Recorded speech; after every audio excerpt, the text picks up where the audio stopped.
All right, it is June. We are underwater, but we've had a nice short game lesson, and I'm going to get a summary here from Simon about the things we talked about because I do think they were pretty meaningful. All right. Point 1, use the bouncier wedges more. By that I mean not face square, not hands ahead. Common mistake. Again, your basic shot, always want to keep the face a little open. Always want to keep left leg, left hip over left foot. Chest will control the low point of the golf swing.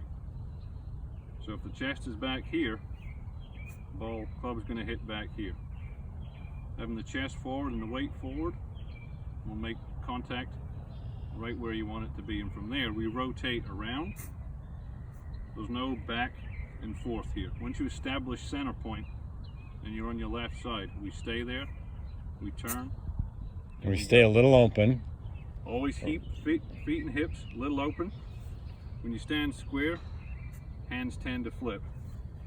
Feet open, we're able to control the club face. And you're always looking for right forearm Yep. to stay up, pointing this way, never that way. And when you come through, it should finish Under. the same. Yeah. Right forearm up. Club face doesn't pass, toe doesn't pass the heel there, always stays skyward. That lets you get shallow, thump as hard as you want. And stay shallow. And That's the stay key to shallow. everything. It won't dig. It won't dig. And then control your distance by the length of your swing. Okay. One pace, different lengths.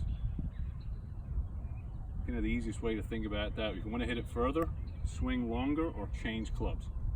Easiest way to do that. That stops you doing that. Yes, which at is impact. which is the killer. It just kills everything. Just absolute. So that's killer. just much easier to do. Okay, and our short chip around the green. You like 9-iron? 9-iron pitching wedge. 50. I was using the 50, worked. keeping it That worked open. just fine. Ball Again, ball a was right little. off your back foot. Face was open. But again, weight was still on the left side, but this time the hands in line with the right leg, not the left leg. Right, and I took it away a little, not outside, but a little bit not. Yeah, so most people tend to go in. Mm-hmm. This should follow the shoulder line and go that way. So it's much straighter back than you're used to. Same turn through, nice and shallow.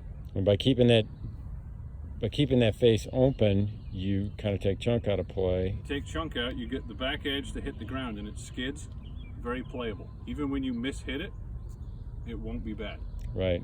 We Anytime were getting a that- little bit of check on that 50-degree wedge. It still grabs. It still yeah, grabs. it still had a little check to Yeah, it. the first bounce will always grab because you're shallow, you get more of the face. Right. When you're in that position, the ball just goes forward. This makes it right up the face, gets more groove, more control. Even on a little, you were flying that shot, maybe 6-7 yards, it still spun. Mm-hmm. Which you can only do if you're shallow. If you're this way, it's never going to stop. You'll get the overspin. And Right, and that's the key to that little running, sort of checking, but sort of running shot is that you're still getting a little check and you're not getting the overspin. Yeah, so you can control the distance much easier. All right, that's good. Anytime you get overspin, you're guessing. I mean, you really are just guessing. So it's much more predictable with a shallow open face here as opposed to that motion. Right. Which again is what we were taught forever. Okay. Certainly when I was taught as a kid.